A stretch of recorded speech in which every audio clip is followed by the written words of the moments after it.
تو حضرات गिरामी कदर हमने एक सिलसिला शुरू किया है मसाइल ज़रूरिया का। तो उसमें गुस्ल के बाद जो चीज़ आती है वो है वज़ू। जब भी बंदा इबादत की तरफ जाता है तो फिर वज़ू लाजिम है। वज़ू के बारे में नबी पाक सल्लल्लाहु अलैहि वसल्लम का बड़ा प्यारा फरमान आलिशान है। मेरे करीम नबी सल्लल्लाहु अलैहि वसल्लम ने इरशाद फरमाया कि जिसने वज़ू किया और पूरा वज़ू किया यानी मुकम्मल वज़ू किया, कामिल वज़ू किया। हुज़ूर अलैहिस्सलाम ने फरमाया वज़ू के बाद जिसने कहा अशहदु अल्ला इलाहा इल्लल्लाहु वहदहु ला शरीका लहु व अशहदु अन्ना मुहम्मदन अब्दुहु व रसूलुहु, फरमाया अल्लाह रब्बुल आलमीन उसके लिए जन्नत के सारे दरवाजे खोल देता है। ये वज़ू। और एक मुकाम पे नबी अलैहिस्सलाम का फरमान है कि अल्लाह रब्बुल आलमीन मेरे उम्मती को वज़ू के बदले जन्नत अता फरमाता है, नमाज का सवाब इसके अलावा है। और तीसरे मुकाम पर एक और हदीस पाक मिलती है। वज़ू की बड़ी सारी फ़ज़ाइल हैं, मगर मैं एतदाल और बड़ी वक़्त की किल्लत से नबी पाक सल्लल्लाहु अलैहि वालैहि वसल्लम ने फरमाया कि जब बंदा वज़ू करता है और वज़ू करते हुए जब हाथ धोता है तो उसके हाथों के गुनाह झड़ जाते हैं। फिर बंदा अपना चेहरा धोता है, हुजूर फरमाते जब चेहरा धोता है उसके चेहरे के गुनाह झड़ जाते हैं, हत्ता के आंखों की पलकों के नीचे भी जो गुनाह होते हैं वो भी झड़ जाते हैं। और जब नबी अलैहिस्सलाम ने फरमाया वो हाथ धोता है कोनियों समेत, उसके हाथों के गुनाह झड़ जाते हैं, हत्ता के जो नाखून के नीचे होते हैं।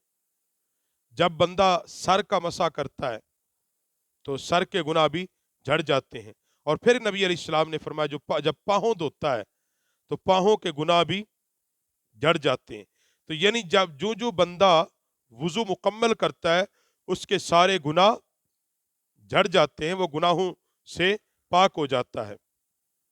तो कुरान पाक ने भी इसकी तलकीन की कि ए ईमान वालो, जब तुम नमाज के लिए खड़े हो, या अय्युहल्लज़ीना आमनू इज़ा कुमतुम इलस्सलाति फ़ग़सिलू वुजूहकुम, कि जब तुम नमाज के लिए खड़े हो तो फिर जब खड़े हो जाओ तो फिर कुरान पाक ने वुजू का तरीका भी बताया और वुजू करने का हुक्म भी बताया। ये बात याद रखें कि वुजू के 4 फर्ज हैं। वुजू के 4 फर्ज हैं। अब फर्ज का हुक्म क्या है याद रखें। एक बात ये शायद मैंने पहले किसी दर्स में भी बात की थी। फर्ज वो होता है जो कुरान पाक से साबित हो, जिसका हुक्म अल्लाह रब्बुल आलमीन कुरान पाक में करने का, जिस काम के करने का अल्लाह हुक्म दे उसको फर्ज कहते हैं। मिसाल के तौर पे अकीमुस्सलात, नमाज कायम करो, अब फर्ज है। वातुज़ ज़कात, अगर साहिब निसाब हो ज़कात दो, फर्ज है। इसी तरह इबादात के अंदर फिर कुछ फराइज हैं, जैसे वुजू के अंदर जब शुरू करें फराइज है। अब जो फर्ज है वो कुरान पाक से साबित होना चाहिए। कुरान पाक ने वो, अब वुजू के जो हमें पढ़ाए जाते हैं कि 4 फर्ज हैं। कितने हैं?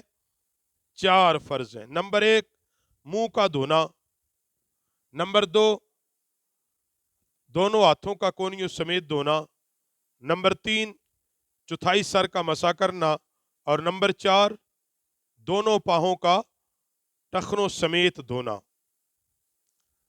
कुरान पाक में इसकी तरकीब भी बयान की, या अय्युहल्लज़ीना आमनू इज़ा कुमतुम इलस्सलाति फ़ग़सिलू, जब तुम नमाज के लिए खड़े हो जाओ तो क्या करो? फ़ग़सिलू वुजूहकुम, अपने मुंहों को धो, अपने चेहरे को धो लो। अब मुंह कितना धोना है? याद रखो, पेशानी के बालों से लेकर जहां से अमूमन बाल उगते हैं ठोडी के नीचे तक, एक कान की लो से लेकर दूसरे कान की लो तक इतना चेहरा धोना फर्ज है। एक बाल के बराबर भी जगह सूखी होगी तुम्हारा वुजू नहीं होगा। नंबर 2 फरमाया व ऐदियकुम इलल मराफिकी, फरमाया कोनियों तक दोनों हाथों का धोना। ये दूसरा फर्ज है, कोनियों हाथों, दोनों हाथों का कोनियों समेत धोना। یہ کونی ہے، اس کا کونی شامل ہے دھونے میں۔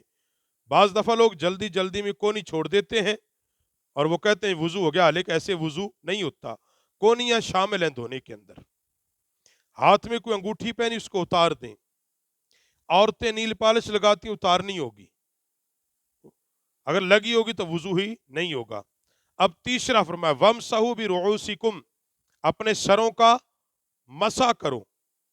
سروں کا مسح کپڑے کے اوپر سے نہیں ہوتا، سر کے بالوں پہ ہوتا ہے۔ ہم بعض دفعہ دیکھتے ہیں لوگوں کو لوگ ٹوپی کے اوپر سے لگے ہوتے ہیں، جی ہو گیا بس، اور عورتیں دوپٹے کے اوپر سے لگی ہوتی ہیں، اس طرح مسح نہیں ہوتا۔ وَأَرْجُلَكُمْ إِلَى الْقَعْبَيْنِ، اور دونوں پاؤں کو ٹخنوں سمیت دھونا۔ ٹخنے دھونے کے اندر ہیں۔ یہ ترتیب بھی قرآن پاک بیان کرتا ہے کہ وضو جب شروع کرنا منہ کی طرف سے کرنا ہے، پاؤں کی طرف سے نہیں کرنا، الٹا نہیں چلنا۔ ہاں، جس طرح قرآن پاک نے بیان کیا ہے ہم ویسے عمل کریں گے تو ثواب ملے گا۔ یہ بات یاد رکھیں، کوئی بھی عبادت ہے اس عبادت کو ہم اس طرح کریں گے جس طرح اللہ اور اس کے رسول نے کرنے کا حکم دیا ہے تو اس پہ ہمیں ثواب ملے گا۔ اس میں اپنی مرضی اڑائیں گے اور سمجھیں کہ ہم بڑے عبادت گزار ہیں تو ایسی عبادت قابل قبول اللہ کے ہاں نہیں ہے۔ اللہ نے اصول بنائے ہیں، اسی لیے وضو کرو، کامل وضو کرو، یہ ثواب پھر تمہیں ملے گا۔ کامل وضو کب کرو گے؟ جب سیکھو گے۔ جب سیکھنا ہی نہیں آپ نے بس سننا ہے سماعت کے لیے اور وضو کرتے ہوئے توجہ ہی نہیں کرنی، تو پھر عیاذ باللہ۔ اس لیے آج کے درس میں یہ بات آپ کے سامنے رکھی کہ وضو کے 4 فرض، اور وہ میں نے قرآن پاک سے پڑھ کے آپ کو سمجھائے ہیں۔ آخر میں پھر یہ کہ 4 فرض ہیں: منہ کا دھونا، دونوں ہاتھوں کا کونیوں سمیت دھونا، سر کا مسح کرنا، دونوں پاؤں کا ٹخنوں سمیت دھونا۔ اللہ کریم ہمیں حضور سید عالم کی شریعت کو سیکھنے کی توفیق بخشے۔